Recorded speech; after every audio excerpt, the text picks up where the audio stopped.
پاکستان کا جو نظام تعلیم ہے ان میں کون سے بڑے مسائل کا سامنا ہے؟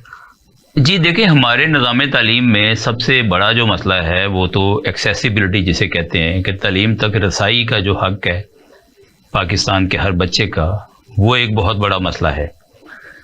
اگر ہم پرائمری لیول کی بات کریں تو آج بھی ہمیں اس پر شرم محسوس کرنی چاہیے کہ پاکستان کے کوئی 2.5 کروڑ کی جو آبادی ہے بچوں کی، وہ ابھی بھی اسکول سے باہر ہے۔ اسکول گوئنگ ایج کے بچے اسکول نہیں جا رہے۔ اس کا مطلب یہ ہے کہ ہم نے ایکسیسیبلٹی اتنی زیادہ ان کو فراہم نہیں کی کہ ہمارے بچے اسکول جا سکیں۔ اس کے ساتھ ساتھ دیکھا جائے تو پھر کوالٹی آف ایجوکیشن ایک بہت بڑا ایشو ہے۔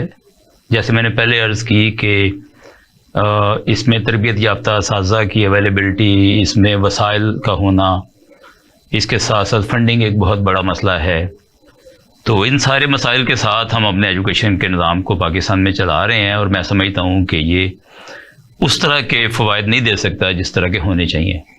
آپ کے نزدیک ان مسائل کا حل کیا ہے؟ ان مسائل کا حل میرے نزدیک یہ ہے کہ پاکستانی قوم جو ہے وہ اس بات پر اتفاق کرے کہ تعلیم ہمارا سب سے بڑا مسئلہ ہے، اور اس کے لیے ہمیں وسائل باہم پہنچانے ہیں۔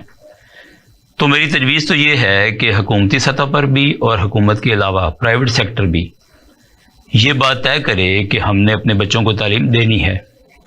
وہ تعلیم پرائمری سطح کی ہو، ثانوی ہو یا اعلیٰ تعلیم ہو، ہم نے اس کے لیے وسائل باہم پہنچانے ہیں۔ دیکھیں، دنیا میں ایک ڈبیٹ چل رہی ہے، اور وہ ڈبیٹ یہ ہے کہ تعلیم پہلے ہوگی یا ترقی پہلے ہوگی۔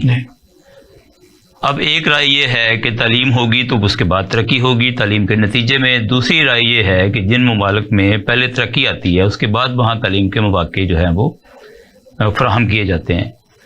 تو میں ایک ایجوکیشنسٹ ہونے کے ناطے یہ کہوں گا کہ تعلیم کو اگر ہم اولویت دیں، تعلیم کو ہم اہمیت دیں، تو تعلیم کے بعد ہم ترقی کی طرف جو ہے وہ آٹومیٹیکلی چلے جائیں گے۔